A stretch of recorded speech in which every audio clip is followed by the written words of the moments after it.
इस कहानी की शुरुआत में हमें गौरव भूमि दिखाई जाती है जहां सभी जानवर मिलजुल कर रहते हैं। वो सभी अपने राजा सिम्बा की गुफा के बाहर मौजूद होते हैं। सिम्बा अपनी प्रजा से कहता है कि मेरे दोस्तों, मेरे परिवार के बढ़ने का वक्त आ गया है। हमारी ये गौरव भूमि बाबा का वो सपना है जो पूरा हुआ, और कितनी खुशी की बात है कि जल्दी मैं और नाला जिंदगी की डोर में एक नए रंग का धागा पिरोने जा रहे हैं। सिम्बा की बात सुनकर सारे जानवर बहुत खुश होते हैं क्योंकि सिम्बा की बातों का मतलब था कि जल्दी वो एक और बच्चे का पिता बनने वाला था। अगले सीन में हम नाला को देखते हैं जो जंगल में अकेली थी और प्रेग्नेंट होने की वजह से एक सुरक्षित जगह पर बैठ जाती है और मदद के लिए सिम्बा को बुलाती है। अगले सीन में हम टिमोन और पुम्बा को देखते हैं जो जब सिम्बा के पास पहुंचते हैं तो सिम्बा उन्हें अपने गैर मौजूदगी में कियारा का ध्यान रखने को कहता है क्योंकि वो नाला के पास जाने वाला था। सिम्बा टिमोन और पुम्बा से कियारा को डराने और फालतू की स्टोरी सुनाने से मना करता है क्योंकि टिमोन और पुम्बा काफी मजाकिया थे और अक्सर झूठी कहानियां सुनाकर कियारा को डराया करते थे। अब कियारा भी वहां जाती है जो सिम्बा से मिलकर बहुत खुश होती है। वो डर रही थी। सिम्बा कहता है कि मैं जल्द ही लौट आऊंगा, जब तक तुम टिमोन और पुम्बा के साथ रहना। सिम्बा के वहां से जाते ही टिमोन और पुम्बा नाला को झूठी कहानियां सुनाने लगते हैं कि किस प्रकार उन्होंने मिलकर इस कार को हराया। कियारा को टिमोन और पुम्बा की बातों पर विश्वास नहीं हो रहा था क्योंकि उसने तो सुना था कि उसके डैड सिम्बा ने इस कार को हराया है। अब बारिश के साथ बिजली चमकने की वजह से कियारा डरने लगती है और गुफा के अंदर छुप जाती है। अब वहां पर रफीकी भी आ जाता है जिससे मिलकर कियारा बहुत खुश होती है। रफीकी कियारा को बताते हैं कि उसके माता पिता उसी जन्मभूमि पर गए हैं जहां से वो तुम्हें लाए थे और जल्दी वो उसके लिए एक ऐसा तोहफा लेकर आएंगे जिसे वो कभी भी नहीं भूल पाएगी। कियारा को आकाश में चमकने वाली बिजली से डर लग रहा था, जिस पर रफीकी कियारा को बताते हैं कि उसके पिता भी जब छोटे थे तो बिजली के चमकने से डरते थे और महाराज मुफासा के पीछे छुप जाते थे। एक रात महाराज सिम्बा को रॉक के ऊपर ले गए और सिम्बा को बिजली के सामने दहाड़ने को कहा। उस वक्त पूरी रात सिम्बा और महाराज मुफासा तूफान के सामने दहाड़ते रहे। रफीकी की बात सुनकर कियारा बोलती है कि वो कभी भी अपने पिता और दादा की तरह नहीं बन पाएगी। कियारा की बात सुनकर रफीकी कियारा को उसके दादा यानी कि महाराज मुफासा की कहानी सुनाना स्टार्ट कर देते हैं।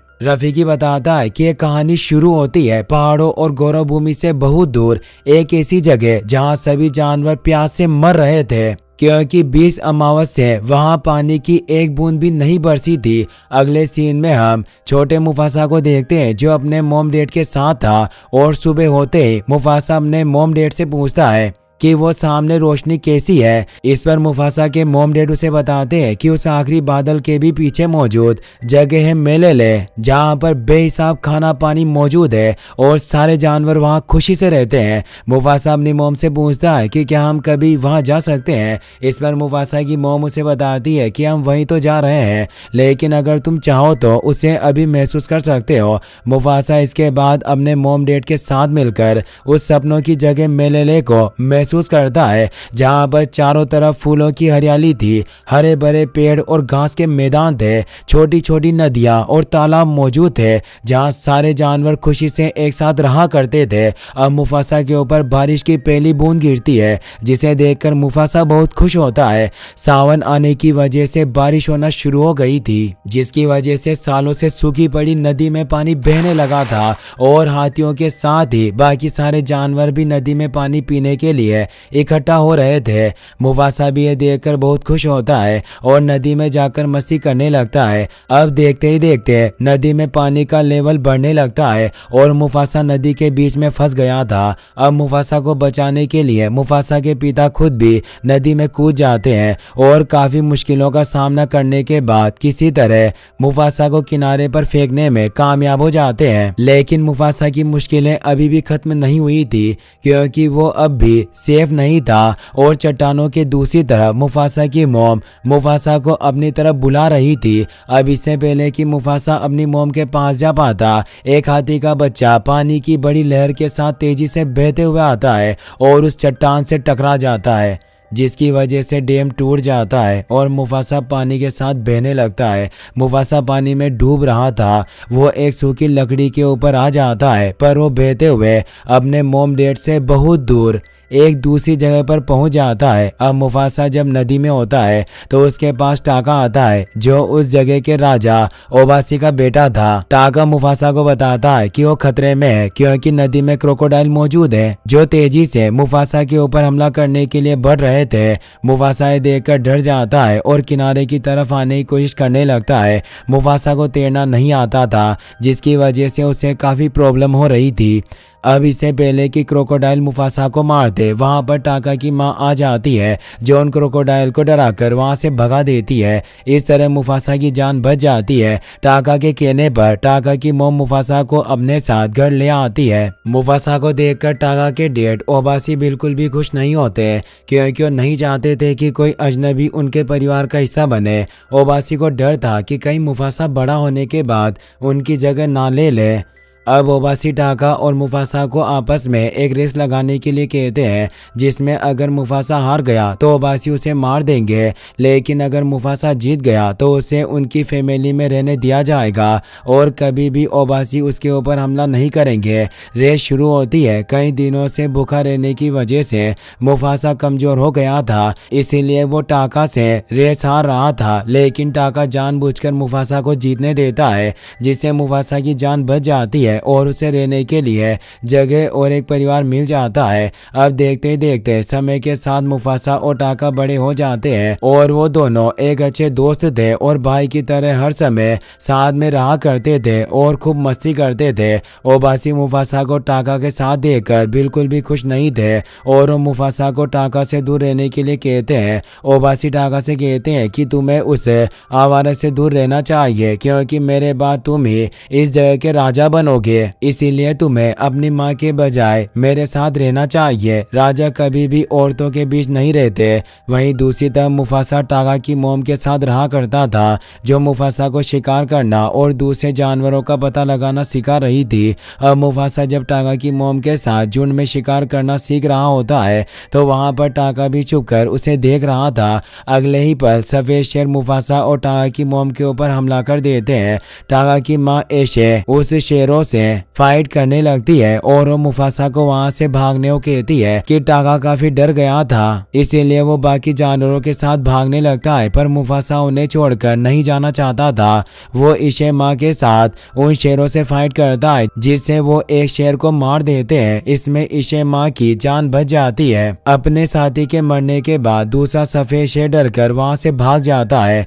ओबासी को जब इस बारे में पता चलता है तो इशे की जान बचाने के लिए मुफासा को धन्यवाद बोलते हैं। वहीं दूसरी तरफ सफेद शेर जब अपनी जान बचाकर अपने राजा किरोस के पास पहुंचता है तो किरोस उसके ऊपर बहुत गुस्सा होता है, क्योंकि मरने वाला शेर किरोस का बेटा था, जिससे वो काफी गुस्सा होता है। अब किरोस के कहने पर उसकी शेरनियां उस शेर को जान से मार देती है, इसीलिए वो डरकर वापस लौट आया था। रात में ओबासी टाका को समझाते हैं कि ये बात किसी को पता नहीं चलनी चाहिए कि तुम अपनी माँ को छोड़कर भाग गए थे, क्योंकि तुम यहाँ के राजा बनने वाले हो और शाही खून हो। वहीं दूसरी तरफ ओबासी का खबरी किरोस और उसके झुंड को देखकर ओबासी के पास वापस आता है और ओबासी को बताता है कि घुसपैठिए उनके ऊपर हमला करने वाले हैं और उनके हर एक साथी के बदले किरोस के झुंड में 2 बब्बर शेर हैं। ओबासी खबर पता चलने के बाद टाका को वहां से कहीं दूर चले जाने के लिए कहते हैं, क्योंकि उन्हें किसी भी तरह शाही खून को बचाना था। ओबासी मुफासा को भी टाका के साथ जाने और उसकी हिफाजत करने के लिए कहते हैं। पहले तो मुफासा उन्हें छोड़कर वहां से जाने से साफ साफ मना कर देता है, लेकिन जब टाका की मां मुफासा को टाका के साथ जाने और उसका साथ देने के लिए कहती है तो मुफासा इसके लिए राजी हो जाता है और टाका के साथ वहां से निकल पड़ता है। कियारा इसके बाद रफीकी से पूछती है कि क्या घुसपैठी आ गए। इस पर रफीकी कियारा को बताते हैं कि हाँ, किरोस के साथी उसे ओबासी के राज्य में ले आए, लेकिन फिर भी ओबासी यहाँ डटे रहे। ओबासी किरोस से कहते हैं कि वो उसके साथ जंग नहीं चाहते। इस पर किरोस ओबासी को बताता है कि वो साको की वादी का अकेला राजा बचा हुआ है और तुम्हें मारने के बाद जहाँ तक सूरज की रोशनी फैली है वो पूरा साम्राज्य मेरा होगा। जंगल का सिर्फ एक राजा होगा, वो मैं रहूंगा। वहीं दूसरी तरफ मुफासा टाका के साथ लगातार आगे बढ़ रहा था। अब कीरोस भी ओबासी को मारने के बाद मुफासा और टाका को मारने के लिए उनके पीछे आ जाता है। अपने पीछे कीरोस और उसके साथियों को देखकर मुफासा और टाका अपनी जान बचाकर भाग रहे थे और भागते भागते वो पहाड़ी के किनारे पर पहुंच जाते हैं जहां से नदी का पानी काफी नीचे गिर रहा था। मुफासा कोई रास्ता ना देकर कीरोस और उसके साथियों से लड़ने का फैसला करता है, लेकिन टाका कीरोस से नहीं लड़ना चाहता था। वो अपने बाप की तरह ही डरपोक था, इसीलिए वो मुफासा को अपने साथ लेकर पहाड़ी से नीचे कूद जाता है। ऊंची पहाड़ी से नीचे नदी में गिरकर मुफासा और टाका सुरक्षित थे और काफी खुश भी थे, क्योंकि उन्हें लग रहा था कि उनकी जान बच गई। लेकिन वो गलत थे, क्योंकि एक एक करके अब कीरोस और उसके साथी भी ऊपर से नीचे नदी में कूदना शुरू कर देते हैं। टाका और मुफासा किसी तरह उनसे बचकर नदी के साथ बहते हुए वहां से आगे निकल जाते हैं। अब जंगल में मुफासा और टाका को शराबी मिलती है, जिसके टोली के साथियों को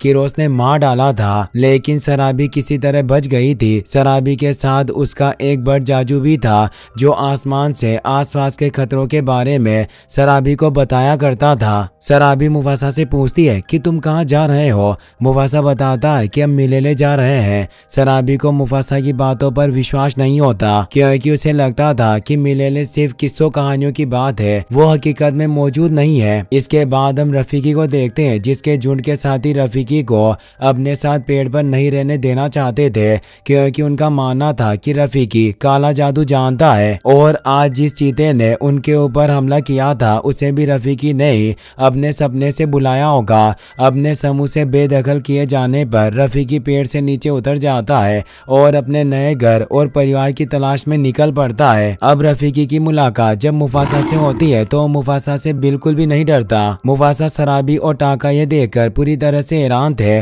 वो कहते हैं कि हम शेर हैं और हम तुम्हें मार सकते हैं। रफीकी बताता है कि अगर तुम मुझे मार दोगे तो कभी भी मिलेले नहीं पहुंच पाओगे और मैं तुम सभी के बारे में सब कुछ जानता हूँ। मुफासा उसकी बातों से हैरान था, क्योंकि वो सब कुछ सच कह रहा था। वो रफीकी को बताता है कि तुम हमें मिलेले ले चलो, उसके बदले में हम तुम्हारी हिफाजत करेंगे और तुम्हें नहीं खाएंगे। टाका को रफीकी की बातों पर विश्वास नहीं हो रहा था, इसीलिए वो रफीकी को मारकर उसे खाना चाहता था, लेकिन मुफासा टाका को ऐसा करने से रोक लेता है। अब वो सभी रफीकी के साथ मिलेले की खोज में निकल पड़ते हैं। वहीं दूसरी तरफ टिमोन और पुम्बा रफीकी की इस कहानी से बिल्कुल भी खुश नहीं थे, क्योंकि उन्हें लग रहा था कि रफीकी ने अपनी कहानी में खुद तो एंट्री मार ली, लेकिन उन दोनों को अभी तक अपनी कहानी के अंदर इंट्रोड्यूस नहीं करवाया। रफीकी टिमोन और पुम्बा की बातों को इग्नोर करके कियारा को मुफासा की सच्ची कहानी सुनाना जारी रखते हैं। रात में जब मुफासा सोता था तो उसे मिलेले के सपने आते थे। रफीकी मुफासा को बताता है कि मुफासा, तुम्हारा सफर सिर्फ सपना नहीं है बल्कि हकीकत है, क्योंकि तुम्हारी माँ तुम्हें राह दिखा रही है और तुम जहाँ जा रहे हो वही परिवार होगा। अगली सुबह मुफासा जब अपने सामने काली गहरी घाटियों को देखता है तो उसे अपनी माँ की कही गई बातें याद आने लगती है कि काली गहरी घाटियों के उस पार मिलेले मौजूद है। इसीलिए वो घाटियों में से होते हुए आगे बढ़ने का फैसला करता है, क्योंकि पत्थरों से होते हुए आगे बढ़ने से उनके पैरों के निशान नहीं बनेंगे। पहले तो शराबी मुफासा की बात मानने से साफ साफ मना कर देती है, लेकिन जब मुफासा शराबी को आंख बंद करके अपने पीछे आ रहे खतरे को महसूस करने के लिए कहता है तो शराबी को भी पता चल जाता है कि कीरोस अपने साथियों के साथ उनके पीछे आ रहा है। अब शराबी, टाका और रफीकी मुफासा के साथ घाटियों में से होते हुए आगे बढ़ना जारी रखते हैं। रास्ते में टाका मुफासा से शराबी से बात करने का तरीका पूछता है, क्योंकि वो शराबी को पसंद करने लगा था और वो चाहता था कि वो उसकी रानी बने। मुफासा टाका से कहता है कि तुम शराबी की तारीफ करो और उसे बताओ कि वो जिन बकर फूलों की वादियों से आई है वो जगह कितनी खूबसूरत है। उससे बकर फूल की घाटियों के बारे में सवाल पूछो। टाका कहता है कि तुम्हें कैसे पता कि वो फूलों की घाटियों से आई है। सिम्बा कहता है कि मैं उसके बालों की खुशबू से ही ये महसूस कर सकता हूँ। टाका शराबी के पास जाता है और बिल्कुल ऐसा ही करता है। शराबी टाका से अपने राज्य के खूबसूरत फूलों के बारे में सुनकर बहुत खुश होती है और टाका से बातें करने लगती है। आगे बढ़ने पर मुफासा देखता है कि हाथियों का एक बहुत बड़ा झुंड भी उन घाटियों के बीच से सफर कर रहा था। मुफासा ये देखकर समझ जाता है कि कुछ तो गड़बड़ जरूर है। वहीं दूसरी तरफ आसमान से जाजू ये पता लगा लेता है कि किरोस भी अब अपने झुंड के साथ वहां पहुंच चुका है और लगातार उनकी तरफ बढ़ रहा है। टाका ये खबर सुनकर बुरी तरह से डर गया था। वहीं शराबी को आइडिया आता है कि अगर वो मधुमक्खियों के छत्ते को गिरा दें तो मधुमक्खियां हाथियों को काटने लगेगी, जिससे हाथियों में भगदड़ मच जाएगी और इस प्रकार वो किरोस से बचकर हाथियों के झुंड के साथ वहां से निकल जाएंगे। शराबी ऐसा ही करती है, लेकिन मधुमक्खियों के काटने की वजह से हाथियों का झुंड बेकाबू हो जाता है और इधर उधर भागना शुरू कर देते हैं और शराबी उनके बीच में ही फंस जाती है। टाका ये देखकर हर बार की तरह डर कर छुप जाता है, लेकिन मुफासा अपनी जान पर खेलकर शराबी के पास जाता है और किसी तरह बहुत मुश्किल से उसे हाथियों के नीचे दबने से बचा लेता है, पर वो बेहोश हो चुकी थी। किरोस और उसके साथी हाथियों के झुंड की वजह से मुफासा और उसके साथियों को नहीं देख पाते और वो घाटी के दूसरी पार ही रह जाते हैं और उस तरफ आने का रास्ता भी टूट गया था। रफीकी ने एक पेड़ की डाली से लटककर अपनी जान बचाई थी, लेकिन अगले ही पल वो डाली भी टूट जाती है और इस प्रकार रफीकी को अपना फेवरेट और आइकॉनिक स्टिक मिलता है। शराबी के होश में आने पर रफीकी और मुफासा उसे झूठ बोल देते हैं कि टाका ने उसकी जान बचाई, क्योंकि टाका शराबी को पसंद करता था। टाका इसके लिए मुफासा को धन्यवाद बोलता है। अब कियारा रफीकी से पूछती है कि आखिर ये घुसपैठिए थे कौन। इस पर रफीकी कियारा को समझाता है कि घुसपैठिए अलग अलग कबीले अलग अलग परिवारों से आते हैं। जब वो पैदा होते हैं तो औरों से अलग होते हैं और उनके परिवार और समाज उन्हें अपनाने से मना कर देते हैं। ये बात उनके दिल में एक गहरा घाव कर देती है और ये दर्द हर चीज में नफरत घोल देती है। रफीकी इसके बाद अपनी कहानी को सुनाना जारी रखते हैं कि किस प्रकार वो मुफासा और बाकी लोगों के साथ लगातार सफर पर आगे बढ़ते रहे। रास्ते में जब उनके सामने बर्फ से ढकी ऊंची पहाड़ियां आई तो रफीकी ने मुफासा और उसके साथियों को उन बर्फ के पहाड़ों के ऊपर से होते हुए आगे बढ़ने के लिए कहा। मुफासा ने जब रफीकी से पूछा कि क्या सच में वो कभी मिलेले गया है, इस पर रफीकी ने बताया कि एक बार भी नहीं और ना ही अब तक उसने देखे गए सपने में से एक भी सपना पूरा हुआ है। लेकिन रफीकी दिल से इस बात पर विश्वास करता है कि मिलेले सच में मौजूद है और अब मुफासा को भी दिल से इस बात पर विश्वास करना होगा।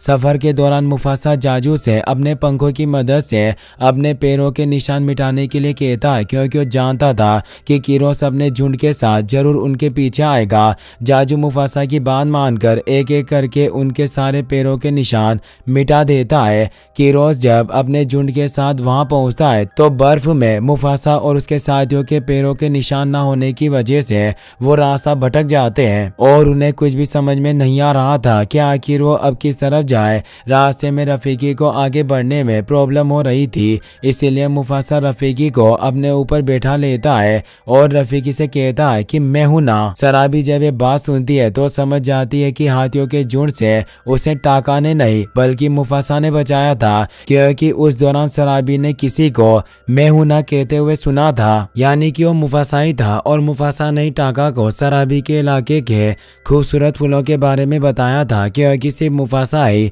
शराबी की खुशबू से उन फूलों के बारे में पता लगा सकता था। शराबी को यह सब महसूस हो गया था। वो मुफासा से इसके बारे में पूछती है, जिस पर मुफासा शराबी से कहता है कि यह सब बातें झूठी है। शराबी मुफासा की बातों पर विश्वास नहीं करती। उसे पूरा यकीन था कि उसे बचाने वाला टाका नहीं बल्कि मुफासा था। मुफासा शराबी को समझाता है कि मैं शाही खून नहीं हूँ बल्कि टाका है और ये सब टाका का मुकद्दर है, उसे सिर्फ टाका की हिफाजत करनी है। इस पर शराबी मुफासा को समझाती है कि यह सब टाका का मुकद्दर नहीं बल्कि तुम्हारा मुकद्दर है और टाका का मुकद्दर तुम्हें बचाना था। शराबी मुफासा को पसंद करती थी और कहीं ना कहीं मुफासा भी शराबी को पसंद करने लगा था और अब वो दोनों साथ में खुश थे। टाका छुपकर मुफासा और शराबी की बातें सुन रहा था। टाका को लगता है कि मुफासा उसे धोखा दे रहा है और उसने उससे उसका प्यार छीना, जबकि बचपन में उसे उसने बचाया था। टाका अब मुफासा से बदला लेना चाहता था। वो दुखी होकर कीरोस के पास जाता है और उसे बताता है कि तुम्हारे बेटे को मैंने नहीं बल्कि मुफासा ने मारा है, पर मेरे बिना तुम उसका कुछ नहीं बिगाड़ सकते। कीरोस कहता है कि आखिर तुम हमारी मदद क्यों करोगे। टागा कहता है कि उसने मुझसे अपना प्यार छीना है और अपने माँ बाप भी, क्योंकि अगर वो तुम्हारे बेटे को ना मारता तो मेरे माँ बाबा जिंदा होते और अब मैं तुम्हें मिलेले लेकर जाऊंगा।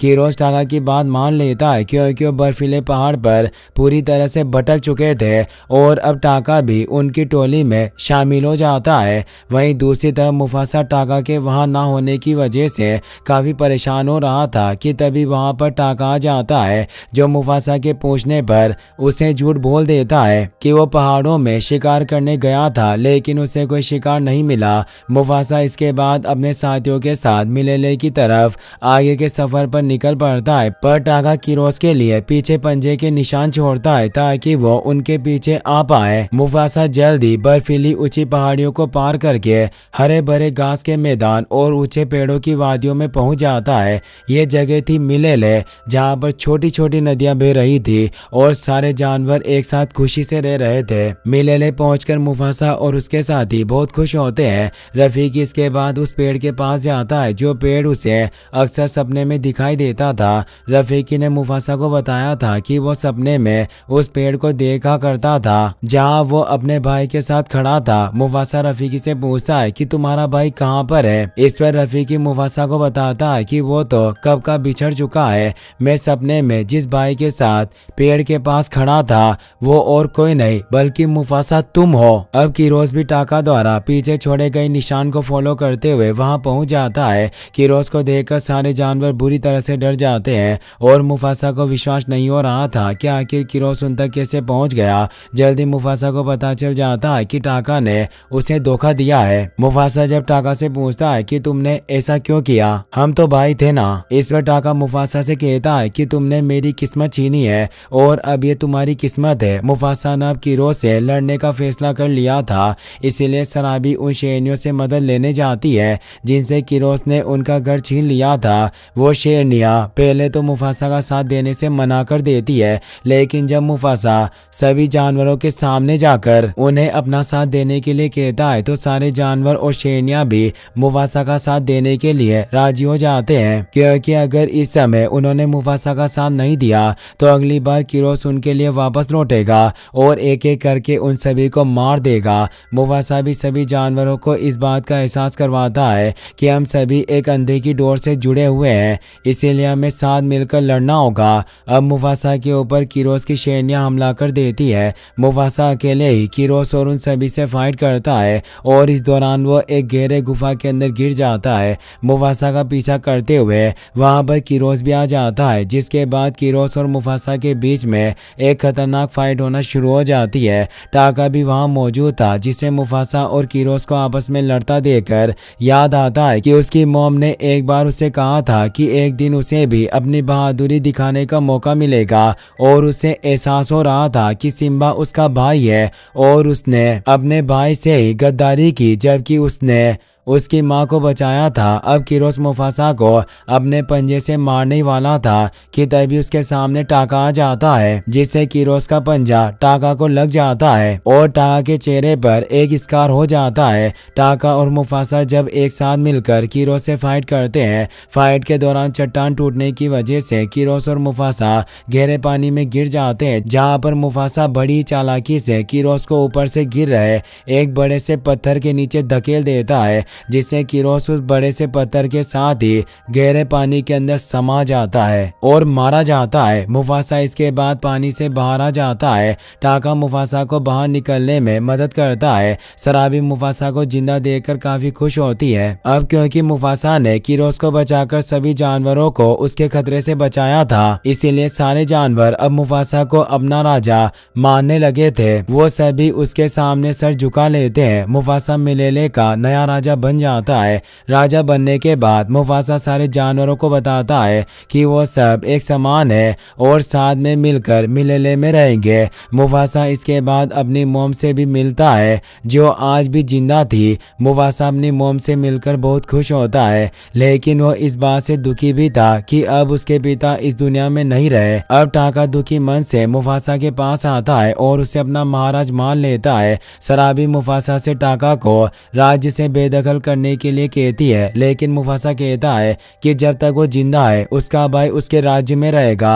मुफासा टाका से काफी गुस्सा भी था, इसीलिए वो उसे कहता है कि मैं अब कभी तुम्हारा नाम नहीं लूंगा। इस पर टाका कहता है कि अब से मैं इसकार हूँ ताकि मुझे अपना तिरस्कार याद रहे। वो मुफासा को अपना राजा मानकर वहां से चला जाता है। रफीकी कियारा को सुना रहा। मुफासा की यह कहानी यहीं पर खत्म हो जाती है। कियारा रफीकी से कहती है कि काश मैं भी कभी अपने दादा को देख पाती। इस पर रफीकी कियारा को समझाता है कि मुफासा तो हर समय उसके साथ है, उसके दिल के अंदर मौजूद है। अब सिम्बा भी नाला के साथ वापस लौट आता है। कियारा अपने माता पिता से मिलकर बहुत खुश होती है। सिम्बा और नाला अपने साथ कियारा के लिए एक प्यारा तोहफा लेकर वापस लौटे थे, जो कोई और नहीं बल्कि कियारा का छोटा भाई था। कियारा अपने छोटे भाई से मिलकर बहुत खुश होती है और उसे भी एक कहानी सुनाने का वादा करती है। इसी के साथ ये मूवी यहीं पर खत्म हो जाती है। गाइस, अगर आपको वीडियो पसंद आया हो तो इस वीडियो का 10 के लाइक एम पूरा कर देना और इस चैनल को सब्सक्राइब करने के लिए आपका तहे दिल से शुक्रिया। Thanks for watching.